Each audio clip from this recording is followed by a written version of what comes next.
Pode a mente humana afetar o universo, controlar o ambiente ou mesmo o tempo? Os cientistas continuaram de onde os praticantes do ocultismo pararam e buscaram resolver mistérios que os magos há muito tempo tentavam entender. – 17 de março de 1863. John Pelham conduz sua tropa para a Batalha de Kelly's Ford, na Virgínia. Pelham é lembrado por sua coragem, mas essa foi sua última batalha. Mais de um século depois, em Illinois, Margaret Barrett sente uma dor terrível na cabeça. Teriam essa enfermeira do meio oeste e um major da Guerra Civil alguma conexão? Margaret acredita que foi o major numa vida passada.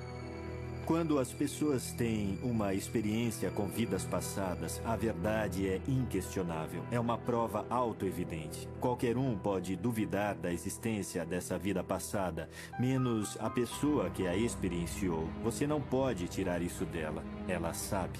A maioria pensa diferente, mas homens como Isaac Newton, Galileu e Carl Jung são responsáveis por alguns dos maiores avanços na ciência, que um dia foram considerados misticismo.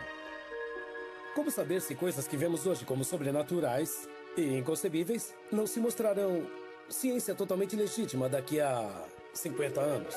Desde a Renascença, os cientistas foram muito além das fronteiras estabelecidas. Antes da era da tecnologia, os cientistas confiavam na crença e na intuição. Os primeiros ocultistas acreditavam que o universo era um campo de consciência que eles acessavam para decifrar a obra dos deuses. Achamos que estamos separados uns dos outros, mas nós somos parte de um vasto universo. Essa é a ideia central que os magos ocultistas tinham. Eles expressavam muito bem quando diziam, assim no céu como na terra. Significa que não importa para onde olhemos, os padrões são os mesmos. No nível microscópico, no nosso nível ou no nível cósmico. Aqueles magos acreditavam que o universo e a mente estavam ligados. Uma conexão que os físicos quânticos ainda estão tentando provar. As pessoas acham isso eletrizante, essa sobreposição que existe entre o modo como o cérebro funciona e como o universo funciona. Mas outras práticas da nova era, como o uso da mediunidade e a exploração de vidas passadas, não são aceitas. Todas essas experiências que dizem ser ocultistas, às vezes se originam do corpo de uma patologia cerebral. E isso faz a gente repensar sobre a causa desses fenômenos. Só porque pessoas com epilepsia no lobo temporal experienciam Deus, não precisam negar a ideia de Deus. Mas isso te faz pensar sobre o que é experiência religiosa, porque há conexões neurais que predispõem à religiosidade e ao misticismo. O elo entre magia e ciência sempre foi forte. E uma vez que o místico é aprovado, se torna um fato científico. É uma busca que tem moldado a visão de mundo do homem desde os tempos de Newton. Isaac Newton nasceu no século XVII, quando o homem ainda acreditava que a Terra era o centro do universo. Ele é conhecido tanto como o pai da ciência moderna, como o último dos grandes magos.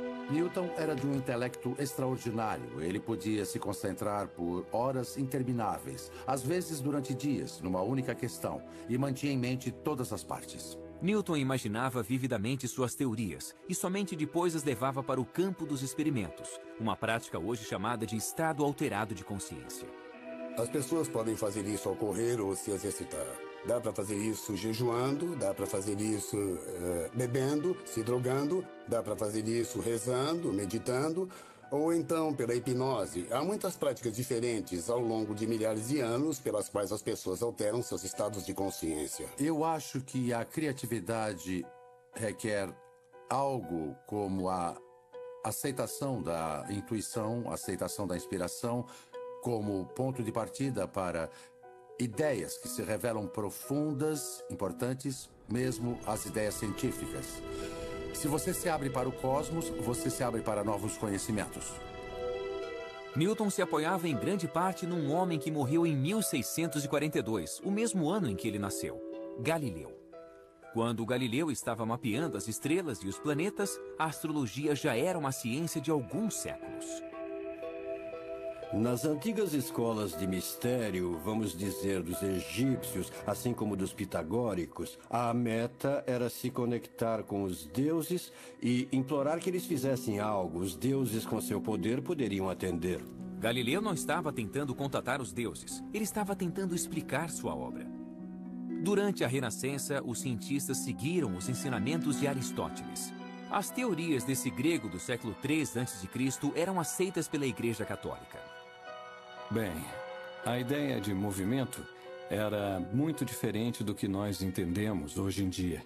A noção era de que todo tipo de objeto ou substância tinha seu lugar natural. E a terra estava embaixo, depois a água, o ar e o fogo, e por cima a quintessência da qual o céu era feito.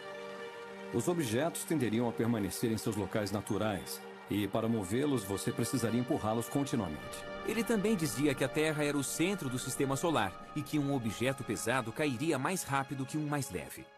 Até Galileu, essas eram verdades aceitas. Galileu confirmou que a Terra girava em torno do Sol. Aristóteles achava que a matéria cai porque conhece seu lugar no cosmos. A mão de seu criador a guiaria de volta ao local de origem. A compreensão de Galileu da gravidade era bem mais avançada. E ele usou métodos científicos para provar suas teorias. Aristóteles, um grande pensador, achava que objetos pesados caem mais rápido do que objetos leves. E precisaria de 5 minutos para testar isso. Tudo o que ele precisava era de 5 minutos para subir numa casa, pegar uma rocha, uma ervilha e jogá-las ao mesmo tempo. Ele nunca testou. A razão é que o conceito de experimento é estranho para a mente humana. Mas não para Galileu. Ele fez o experimento e viu que eles caem no mesmo ritmo. É por isso que pensamos em Galileu como um grande gênio. Porque ele mesmo disse, podemos fazer perguntas sobre a natureza, não ter noções pré-concebidas. Podemos começar nos perguntando, o que acontecerá se eu jogar a rocha e a ervilha? E veja só, ele descobriu algo contra-intuitivo, que qualquer um pode testar e verificar. Galileu desacreditou completamente a sagrada visão de mundo aristoteliana endossada pela Igreja e pagou caro por isso. Os cardeais da Inquisição rejeitaram suas teorias. Ele continuou publicando e por isso foi considerado culpado por heresia. Galileu foi condenado à prisão domiciliar em 1633 e passou o resto da vida sob a vigilância da Inquisição. Levou 350 anos para a Igreja admitir que estava errada. Nesse meio tempo, Newton havia confirmado as conclusões de Galileu. Isaac Newton era fascinante. Ele nasceu num dia de Natal, era filho de uma viúva. Ele foi criado em um ambiente um tanto austero até sair para a universidade e jamais abandonou a academia. Ele estudou pelo resto da vida.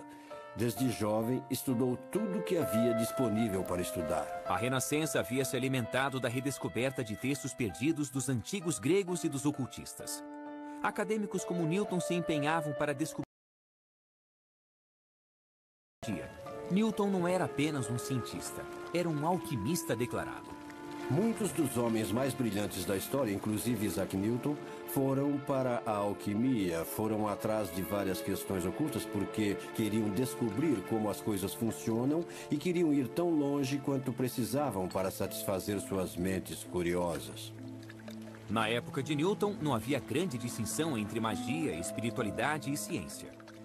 Os cientistas usavam qualquer método para expandir seus conhecimentos. Ele gastou anos procurando pela joia mais preciosa da alquimia, a pedra filosofal. A pedra não era uma gema concreta, mas um nível mais elevado de consciência que levaria a novas descobertas científicas e espirituais. Sozinho em seu quarto com experimentos alquímicos, Newton ficava dias sem comer ou dormir. Quem estuda a criatividade diz que há vários estágios. Primeiro é preciso aprender tudo o que der. Depois deixar tudo isso incubado, como que borbulhando dentro de você. Depois vai se tornar algo como uma inspiração. Era o que os alquimistas tentavam fazer na época e o que Newton fez com tanto sucesso. Newton partiu do desafio de Galileu de refutar Aristóteles. Quando ele se concentrou na teoria de Aristóteles dos objetos em queda e da órbita dos planetas, ele chegou à mais importante descoberta da física, a gravidade. Isso mudaria tudo. Quando Newton pensou na gravidade, ele teve que conceber a ideia de que dois corpos podem atrair um ao outro à distância. E ainda hoje nós lutamos para entender como isso acontece. Quero dizer, como é que o Sol sabe que Júpiter está ali? Ninguém sabe. O ramo emergente de cientistas empiristas se sentiu desconfortável com a ideia de que um objeto pode afetar outro objeto sem tocá-lo, sem estar conectado com ele de algum jeito. Mas eis que Newton surge com uma teoria matemática que se encaixa perfeitamente nas observações astronômicas, mas que requer que haja uma força entre dois objetos diferentes quando não há nada entre eles. Ele basicamente se baseava na ação à distância, não importando o quanto isso incomodasse a ele mesmo ou qualquer outro. Newton também foi o primeiro a descobrir as propriedades da luz e acreditava que a luz era composta de partículas. A visão aristotélica de mundo não aceitava a ideia de átomos, de componentes indivisíveis dos objetos. Mas fica bem claro nos textos de Newton sobre a luz que ele teve algumas ideias definidas sobre isso. Ele pensou na luz como uma corrente de minúsculas partículas movendo-se rapidamente, corpúsculos, como ele a chamou. Em 1687, Newton publicou sua obra-prima, Principia, e se tornou uma sensação internacional. Nesse livro, ele desenvolveu suas 3 leis do movimento: a lei da inércia, a relação entre força e movimento e a última regra: para toda ação, há uma reação oposta e de igual intensidade. Em 1660, um espectro do passado assombrava Londres: a peste negra. 70 mil pessoas morreram e logo depois houve o grande incêndio. Mas em meio a esse tumulto, havia uma sede por ciência. Em 1660, um grupo de elite de cientistas britânicos formou a Sociedade Real, a primeira organização da história devotada à ciência. A Sociedade Real começou como uma espécie de clube dos inteligentes. Eles se reuniam e discutiam todo tópico concebível. Talvez fosse um pouco arriscado, é claro, porque a todo momento a Inglaterra tinha espasmos de repressão religiosa. A ameaça da igreja não os deteve. O próprio Newton liderou a Sociedade Real por 24 anos, mas este foco quase místico iria inspirar uma nova geração a olhar para o universo interior. O cérebro humano, olhado superficialmente, é uma máquina bem ajustada de neurônios e nervos perfeitamente sincronizados para movimento, aprendizado ou até defesa. Mas o cérebro não tem apenas impulsos elétricos. Esse órgão notável contém pensamentos, memórias e alguns diriam até mesmo a alma. A descoberta da gravidade por Newton transformou a maneira como a ciência entendia o universo, mas outro membro da Sociedade Real, Thomas Willis, estava prestes a superar Aristóteles em outro campo, a medicina. Willis começou a primeira exploração científica do cérebro e de seu software, a mente. Thomas Willis foi um físico inglês. Ele descobriu como estudar o cérebro, o que era difícil de fazer, porque o cérebro deteriora poucas horas depois da morte. O progresso na medicina vinha sendo obstruído por um duradouro tabu contra a dissecação do corpo humano. Foi preciso um certo relaxamento das regras para que a dissecação ocorresse. Muitas vezes os praticantes eram de fato criminosos, eram considerados criminosos apesar de serem cientistas. Aquilo era contra a lei e ia contra tudo e todos dissecar um corpo humano. Até a Renascença, os eruditos acreditavam na visão de Aristóteles de que o coração era a casa da mente. Poucos na medicina poderiam conceber que aquela massa branca disforme dentro do crânio poderia ser a morada da razão e da expressão artística. Willis suspeitava que o cérebro tinha mais do que seus colegas supunham. Então ele descobriu uma maneira de preservar o cérebro para distinguir cada uma de suas partes de uma maneira que ninguém soube fazer antes. Como Newton, Willis era um alquimista e usava o experimento para tentar chegar à verdade. Willis foi o primeiro a dissecar os nervos que levam ao cérebro. Ele explicou como funcionam em conjunto. Suas aulas deixavam as audiências enfeitiçadas. Em 1664, ele publicou Cerebri Anatomy, na época o mais completo estudo do cérebro. Um jovem estudante chamado John Locke partiu de seu trabalho para investigar a natureza do pensamento. Locke era, antes de mais nada, um filósofo. Em 1660, ele havia publicado um ensaio sobre a compreensão humana, também se distanciando de Aristóteles. John Locke desafiou a noção aristotélica de que as ideias eram inatas na mente humana. Ele preferiu se focar no desenvolvimento das ideias, no desenvolvimento de seu processo e em como o cérebro apreende o universo. Foi, de fato, uma das primeiras tentativas de descrever uma neurociência e o que o cérebro faz. A neurociência se tornou uma nova disciplina que permanece cheia de mistérios. É verdade que há um cérebro com os neurônios em ação e há uma mente. Mas no que diz respeito à mente, nós estamos apenas começando a entender como funciona. O que dizer da criatividade, da consciência? O que dizer da autopercepção? Os cientistas hoje entendem como o cérebro funciona dentro do crânio, mas ainda estão tentando descobrir como a mente pode afetar o mundo fora de seu invólucro. Franz Anton Mesmer, astrólogo e médico, topou com a hipnose quase por acaso. O experimento de Mesmer era voltado ao uso de magnetismo na cura de doenças. Franz Mesmer fazia com que as pessoas sentassem numa banheira e usava ímãs nessas banheiras. Ele mencionava o magnetismo animal. É muito interessante porque os ímãs voltaram à moda hoje. E médicos vêm usando o eletromagnetismo como tratamento. Primeiro, Mesmer acreditou que os ímãs externavam a força invisível do magnetismo animal. Depois, pensou que a força emanava dele mesmo e abandonou os ímãs. Na verdade, Mesmer só havia redescoberto outra arte ocultista perdida. O primeiro registro de hipnose induzida num papiro que está no Museu Britânico se deu na corte de Quéops, no Egito, mais de 5.000 anos atrás. Posteriormente, videntes do oráculo grego de Delfos se auto-hipnotizavam para prever o futuro. A hipnose, tal como praticada hoje nos Estados Unidos, começa com Franz Mesmer. Mas se você olhar mais para trás, toda cultura tem um jeito de entrar em transe. Pode ser usando música, pode ser usando dança, pode ser sentado em meditação. Seu tratamento se tornou popular em 1770 e a fama de Mesmer logo se espalhou quando inúmeros pacientes afirmaram terem se curado através do mesmerismo. Ele podia colocar as pessoas em transe e sugerir a elas coisas que eram boas, como se curarem, como ficarem bem. Ele ficou famoso por isso, o que levou à criação de um comitê de cientistas. Aliás, Benjamin Franklin era um deles. Eles tentavam decidir se algo daquilo era real ou não. Eles disseram, bem, o mesmerismo funciona, mas achamos que funciona por causa da imaginação, não por um princípio operacional. Mesmer foi acusado de charlatanismo por muitos.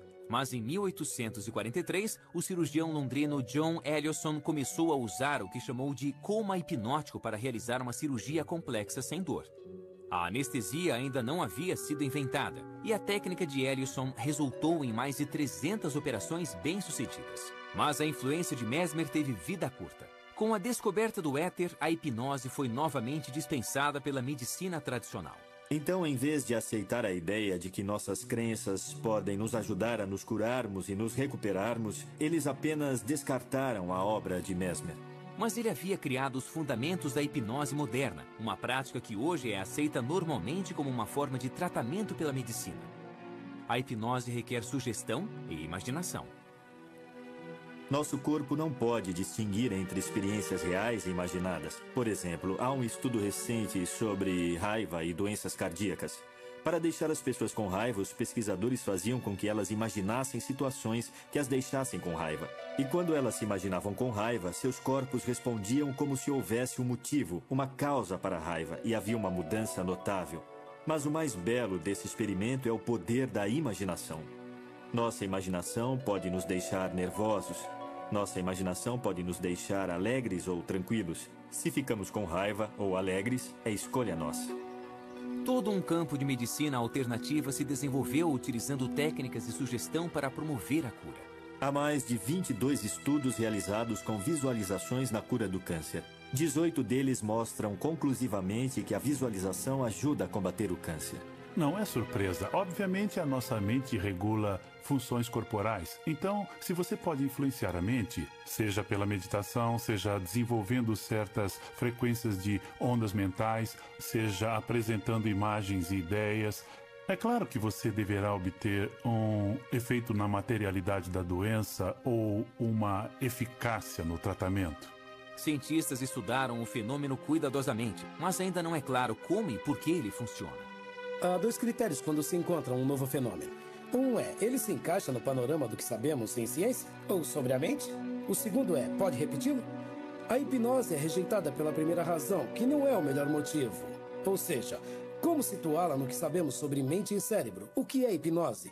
Como você entra na mente de alguém e o faz abanar a mão ou agir como um bobo? Não faz sentido. Rejeite. Mas e o segundo critério, repetibilidade? Você pode repeti-la até em centenas de pessoas. E isso vem nos desafiando há uns 100 anos. Sabemos que é um fenômeno válido, perfeitamente legítimo, mas só não temos uma explicação para ele. Antes de Mesmer, os médicos lutaram por séculos para entender os problemas que eles viam em seus pacientes e que não podiam ser explicados pela ciência médica da época. Em 1885, a humanidade estava mudando. Carl Benz havia criado o primeiro veículo movido a gasolina. O Dr. Sigmund Freud estava numa grande empreitada, tentando resolver os problemas emocionais de seus pacientes. Ele tentou a hipnose. Colocando seus pacientes em transe, ele descobriu que eles se lembravam de traumas do passado. Os físicos haviam desenvolvido uma nova compreensão sobre a energia. Ela não podia ser destruída, apenas transformada. Freud se inspirou nessa descoberta. Ele era brilhante, tinha opiniões firmes e era um grande estudioso. Então, ele olhou à sua volta e viu um conhecimento sistematizado que ganhava força no que era chamado de ciência natural e que depois se tornou a física. Ele pegou aquelas metáforas e as passou para a psique. Freud descobriu o inconsciente. Ele viu a personalidade humana como um sistema de energia psíquica. A energia que não se expressava conscientemente se desviava para o inconsciente do paciente, criando as neuroses. Freud identificou a energia sexual reprimida como a causa de toda doença mental. E as ideias dele ainda estão muito em voga. Ainda pensamos em como nossos desejos mais profundos são reprimidos e suplantados por outras motivações. É a extrapolação freudiana do modelo físico para o domínio psíquico. Freud inventou a psicanálise como um método para liberar os traumas sexuais enterrados no inconsciente. Era uma nova fronteira no estudo da consciência, e apesar de muito do trabalho de Freud ter sido contestado, sua obra propiciou os fundamentos da psicologia moderna. Conservador, Freud jamais se deixaria identificar como um ocultista, mas um de seus seguidores provaria ser tanto um pioneiro nessa área quanto um praticante de ocultismo. Ele queria saber tudo a respeito de tudo, ele lia de tudo. Ele viajou para a África, viajou para a Índia, ele viajou para a América. Ele era alguém que tinha um apetite voraz pela experiência e por tentar entender a psique em todos os tempos e locais e em todos os cantos do planeta. Carl Jung nasceu 10 anos antes de Freud inventar a psicanálise. Filho de um pastor, Jung conduziu experimentos espiritualistas. Ele se tornou psicólogo para explorar as dimensões da mente, mas por toda a vida nunca perdeu o fascínio pelo oculto. Seu herói, Freud, se tornou tanto seu mentor quanto seu maior rival. Ele não conhecia Freud até 1907. E quando eles se viram, conversaram por 13 horas seguidas. E uma das coisas que vieram à tona foi o ocultismo. Jung havia sido um defensor da teoria sexual de Freud sobre a histeria antes de se conhecerem. Ele a defendeu publicamente, mas não achava que a teoria sexual explicava tudo. E quando ele se sentou com Freud por 13 horas, Freud assumiu uma expressão muito séria. Olhou para Jung e disse: "Você precisa fazer uma coisa, meu filho. Você precisa me prometer que nunca vai abandonar a teoria sexual e que vai fazer dela um dogma, uma fortaleza contra a maré negra de lama." Então ele hesitou e disse: "Do ocultismo." Jung se recusou a acreditar que a repressão sexual explicava tudo e não pensava em desistir do ocultismo. E Freud garantiu que Jung pagaria o preço. Jung, na época da ruptura com Freud, era presidente da Associação Internacional de Psicanálise. E Freud não queria deixar a instituição a cargo de Jung.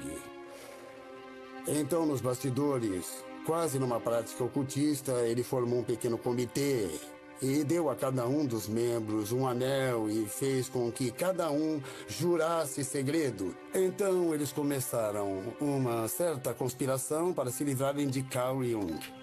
Depois de romper com Freud, Jung caiu numa depressão de 6 anos. Ele se retirou para sua casa de campo em Bollingen. Como Newton, muitos séculos atrás, ele estava em busca de sua própria pedra filosofal. Ele lutou contra sua depressão e emergiu com um novo tipo de psicologia, imbuída de pensamento místico. Ele usou cartas de tarô, usou astrologia. Mas mais importante do que cartas de tarô ou astrologia é que Carl Jung acreditava na intuição. Jung disse uma vez: o que o terapeuta faz é por seu paciente em contato com a intuição. E quando o terapeuta faz isso, seu trabalho está feito. Durante seu retiro, Jung concluiu que era pela astrologia, a alquimia, a mitologia e o I Ching que os primeiros magos investigavam a consciência humana. E deu seu grande salto, vendo a psique como um campo de energia muito maior do que a personalidade individual. Ele a chamou de inconsciente coletivo. O inconsciente coletivo inclui todas as coisas que não nos são pessoais, que nos transcendem, que são os conteúdos transpessoais e impessoais do inconsciente, que Jung chamou de arquétipos. São componentes tipicamente humanos, que não têm nada a ver conosco pessoalmente, não dizem respeito a experiências pessoais, não são sobre nossa mãe ou nosso pai, são sobre nossa própria ideia de mãe e pai. Tanto Jung como Freud praticaram os estados alterados da consciência usados por magos para obter seus maiores insights. Para Freud, era um método de associação livre. Para Jung, era um método de imaginação ativa, onde você deliberadamente induz a fantasia e fala sobre aspectos de você que estão personificados em formas imagéticas. É como no ocultismo, na mediunidade ou nas sessões, pensando que você fala com os mortos, quando na verdade você fala consigo ou com diversos eus interiores. Freud havia isolado a personalidade num pacote de neuroses, guiado apenas pela repressão sexual, ao passo que Jung levou o individual a um patamar maior, um lugar mais vasto da humanidade, com sentido e continuidade. Nós temos tanto o inconsciente pessoal como o inconsciente coletivo. O inconsciente pessoal está mais alinhado com a nossa alma e o inconsciente coletivo é a sabedoria, os arquétipos, os mitos, as universalidades que qualquer um pode tatear. Então todos temos nosso caminho pessoal e todos temos um caminho coletivo. As ideias de Jung inspiraram muitas práticas da nova era. A mediunidade pode talvez vir de algo como o inconsciente coletivo de Jung. Provavelmente a maioria dos médiuns diria que vem de um nível mais alto de sabedoria. E talvez seja a mesma coisa. Sem dúvida, esse é um conceito que se relaciona com o inconsciente coletivo. Mas a apresentação típica é como se uma entidade, uma alma desencarnada, um grupo delas que existisse em outra dimensão, decidisse nos ajudar ao incorporar sua sabedoria num de nossos amigos ou vizinhos. Durante séculos, o estudo do universo e da mente foram disciplinas separadas. Em 1905, com 30 anos de idade, Jung conheceu um jovem alemão que trabalhava como escriturário num escritório de patente suíço, Albert Einstein. De certa forma, Einstein tinha um coração místico. Quando criança, ele havia observado os movimentos da agulha de uma bússola e jurou que um dia iria conhecer a mente de Deus. Como Newton, ele entrava em estados alterados da consciência que chamava de exercícios mentais e intuitivamente chegou às suas descobertas. Somente mais tarde, Einstein iria retomá-las com fórmulas e provas. Naquele ano, Einstein publicou 5 artigos sobre a nova física no jornal Annalen der Physik. Teorias que reescreviam as regras do universo. Nelas, ele apresentou a teoria da relatividade, defendendo que tempo e espaço são relativos, conceitos mutáveis, não absolutos. Newton desenvolveu aquelas maravilhas, a lei do movimento, da gravidade e outras que pareciam funcionar como um relógio, e deixou todo mundo contente, por mais revolucionário que fosse na época. Porque descobria-se que o mundo, o universo, era como um relógio gigante e que tudo funcionava de maneira ordenada. Einstein apareceu e disse, bem, isso pode ser assim, mas também é relativo. E virou tudo de ponta cabeça de novo. Nas notas autobiográficas de Einstein, ele pedia a Newton que o perdoasse por revolucionar a ciência da física. Einstein, enfim, resolvia a contradição que Newton havia observado no comportamento da luz. A luz age como uma onda, mas às vezes age como partícula, e no processo ele finalmente provou a intuição de Newton a respeito da existência de átomos. O efeito fotoelétrico, como é chamado, se você direcionar um feixe de luz contra uma peça de metal, vai arrancar elétrons. E a teoria das ondas não dá conta dos detalhes de como isso acontece. Então veio Einstein, em 1905, e foi capaz de demonstrar o efeito fotoelétrico perfeitamente ao dizer que, quando a luz interage com o metal, chega em diferentes feixes de energia que dependem só da frequência da luz, não de sua intensidade. Então ainda é uma onda, pois frequência é um conceito de onda, mas age como partícula. Anos depois, Jung registrou que o gênio de Einstein havia influenciado todo o seu trabalho intelectual. E a teoria fotoelétrica de Einstein dava os fundamentos para futuras contradições no mundo subatômico da física quântica. A consciência parecia afetar o universo. Einstein tinha uma convicção basicamente filosófica, de que a teoria da física poderia ser completa, de que se você souber tudo o que há para saber sobre um sistema, você pode prever tudo o que vai se passar dali em diante. Na física quântica não há absoluto. Tudo muda de acordo com a observação. Há uma frase famosa de Einstein que é: Deus não joga dados com o universo, que ele repetiu tantas vezes que um de seus colegas, não sabemos quem, disse: dá para parar de dizer a Deus o que fazer? Einstein rejeitou a física quântica, mas a física quântica não poderia ser ignorada. Os conceitos do ocultismo iriam ajudar a entender algo sobre esse território não mapeado. Para o novo ramo de físicos quânticos, a própria mente tinha um papel integral. O comportamento da matéria depende completamente do observador. A ideia de que a física ou de que a realidade física é, de certa forma, um construto da mente, ou que dependa dela, é certamente uma das maneiras de se interpretar a mecânica quântica, e esse é um dos motivos pelo qual se gera tanta discussão, porque algumas pessoas gostam muito dessa ideia e outras detestam. Os físicos quânticos chamam isso de problema do observador. Se apenas seres conscientes podem ser observadores, então estamos intimamente conectados à própria existência da realidade. Sem nós, haveria apenas uma superposição de possibilidades em expansão, com nada definitivo acontecendo de fato. 15 anos depois da publicação dos artigos revolucionários de Einstein, Wolfgang Pauli, mal saído da adolescência, escreveu uma exposição brilhante da teoria da relatividade de Einstein.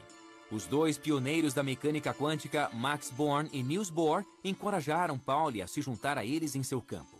As grandes questões se tornaram a obsessão de Wolfgang Pauli. Apesar de ser um homem difícil e perturbado, Pauli era um mestre da intenção. Os cientistas falavam do efeito Pauli. Seus colegas nos laboratórios experimentais de física diziam: Pauli, por favor, fique longe. Porque assim que ele chegava no laboratório, todos os experimentos paravam de funcionar. Eles diziam até mesmo que se Pauli chegasse à cidade num trem, os experimentos iriam parar de funcionar. Ele, como muitos outros que tomamos como grandes cientistas, era um propositor consumado. Ele podia projetar o que estava para acontecer, e acontecia de certa maneira. Ele era um dos mais criativos pensadores da mecânica quântica, por isso. Pauli, como Newton, mergulhou fundo em seu trabalho e acabou tendo um colapso mental. Em 1948, ele foi ao recém-criado Instituto C.G. Jung, em busca de ajuda do agora famoso psicólogo. Assim que ele entrou no quarto, o efeito Pauli ocorreu. De repente, um vaso caiu no chão. Ambos diriam mais tarde que, quando o vaso se estilhaçou, eles reconheceram seus destinos. Juntos, eles tentariam compreender o universo usando tanto a física quanto a psicologia. Pauli se tornou um dos grandes contribuidores no desenvolvimento da física quântica, em parte pelas intuições de que ele se valia e, ao menos em parte, pela colaboração com um grande pensador intuitivo, Carl Jung, num campo bem diferente do seu. E, por sua vez, Jung entendeu muito mais e foi mais capaz de expressar com rigor as coisas que sabia devido às contribuições de Pauli. O próprio incidente os levou a desenvolver o conceito de sincronicidade, onde dois eventos supostamente aleatórios colidem para criar significado. Sincronicidade, como Jung define, é a correspondência entre um estado psíquico interior, um estado psicológico e algum evento externo. Essa correspondência tem um alto grau de improbabilidade, parecendo aleatória ou acidental, ou apenas coincidência ou então acaso. Jung e Pauli combinaram seu brilhantismo e sua intuição e chegaram a uma teoria do universo. Se a matéria se comporta de acordo com a observação, teriam os homens feito sua própria realidade? Teriam os pensamentos e sonhos coletivos das pessoas criado o mundo? É uma noção que muitos cientistas rejeitam e que ecoa o ocultismo. As antigas ideias ocultistas de uma consciência latente que permeia nosso mundo tornam muitas das interpretações da mecânica quântica muito mais simples. Porque se a consciência é essencial para o ato da observação, para trazer uma realidade definida dessas ondas quânticas de probabilidade, a vida, de certa forma, se explica melhor se houver outras fontes de consciência além da nossa. A última tentativa de se unificar as teorias de campo de Einstein é a teoria das cordas, que casa a física de Newton com a física quântica em uma nova teoria da gravidade. Teóricos das supercordas acham que no menor nível imaginável, toda a matéria é feita de cordas vibráteis. As diferenças nas observações em física quântica não viriam do inconsciente criando o universo, mas de pequenas variações nas vibrações. A teoria das cordas unifica o pequeno e o grande. Nós temos a teoria de Einstein da relatividade geral, que é uma teoria para a força gravitacional e funciona muito bem para explicar o universo em larga escala. Nós temos a mecânica quântica, que é a teoria do muito pequeno, que também funciona extremamente bem. O problema é que essas teorias não são compatíveis. Você não consegue chegar a uma teoria de gravidade quântica por nenhuma das abordagens convencionais. A teoria das cordas parece extremamente promissora, porque é essencialmente uma teoria quântica. Se for provada, implica num fascinante reino de universos paralelos e múltiplas dimensões.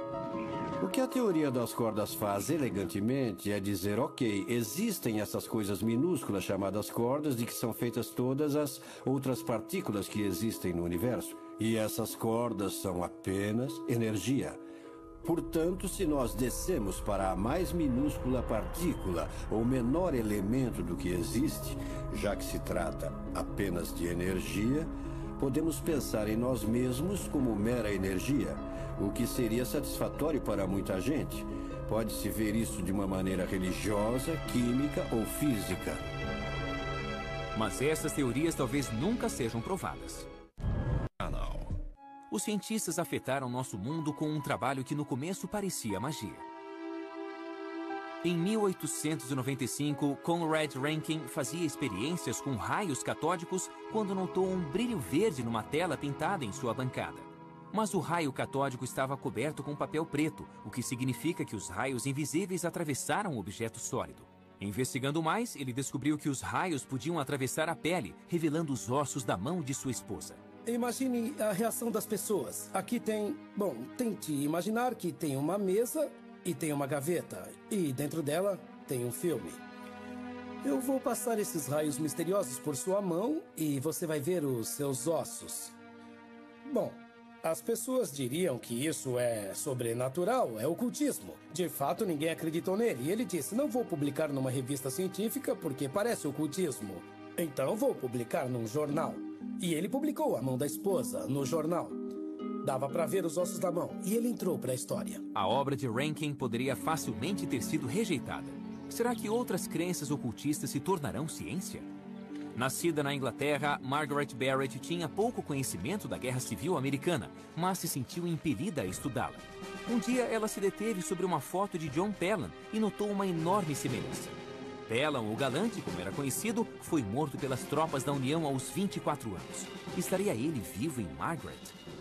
Margaret sofria de enxaqueca crônica. Ela fez uma cirurgia cerebral para o que eu acredito que fosse a mesma lesão da qual John Pelham morreu. John Pelham morreu quando uma bala explodiu na parte de trás da cabeça e atingiu o crânio. Margaret teve o mesmo problema que a levou à cirurgia cerebral. Então, o que fazer com a crença de Margaret na aparente conexão entre a morte de Pelham e seu problema? Quando conduzo uma regressão a vidas passadas, a primeira coisa é tentar criar uma ponte. A ponte é alguma conexão entre a vida corrente e a vida passada. Pode ser um medo, uma fobia, pode ser um trabalho, um relacionamento, não importa o que seja. Algumas vezes até sonhos podem se tornar pontes para a vida passada. Uma vez feita a história completa dessa pessoa, eu passo a hipnotizá-la.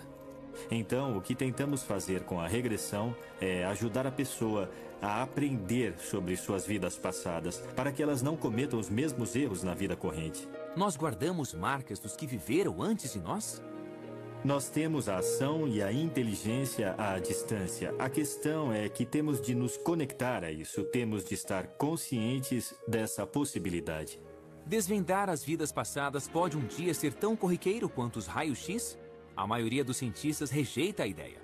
No caso de Rankin, ele fez o experimento e qualquer pessoa pode repeti-lo e aceitá-lo. No caso do Galileu, Pedra Grande, Ervilha, qualquer criança pode fazer o mesmo. Mas isso não vale para tudo. Pegue a velocidade da luz, que Einstein diz que é finita. Precisamos de experimentos muito detalhados e quantitativos para provar que é correto. Não é uma coisa rápida. Talvez alguns desses fenômenos sejam tão imprecisos, tão sutis, que vamos demorar para desvendar. Mas parece uma farsa para mim. Não me parece fundado na verdade. Se você não pode testar uma proposição, se não há como testá-la, não faz parte do nosso conhecimento. O progresso tem sido alcançado por inovadores que querem ir mais além do que a realidade aceita. De maneira interessante, é como se a evolução fosse um tipo de revolução, podemos dizer, pois ela revolve sempre o mesmo tipo de ideias, expressas de maneiras diversas, com novas ferramentas para sondar mais profundamente o âmago do conhecimento. Mas, feitas as contas, nós estamos ainda olhando para o mesmo quadro, o mesmo universo, com a esperança de refinar um pouco mais a compreensão. Nós ainda trabalhamos de mãos dadas com os antigos magos. Hoje, a mente é tão misteriosa quanto o universo foi um dia. Poderão um dia os cientistas descobrir que os homens criaram sua própria realidade?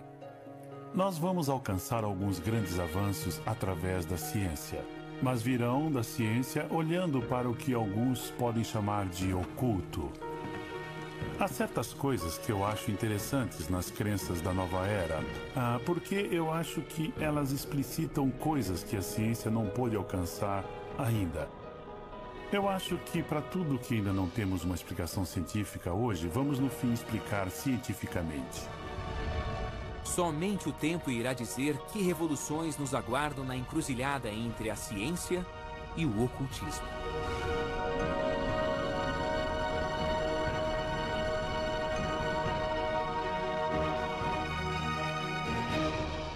Versão brasileira, Tempo Filmes, São Paulo.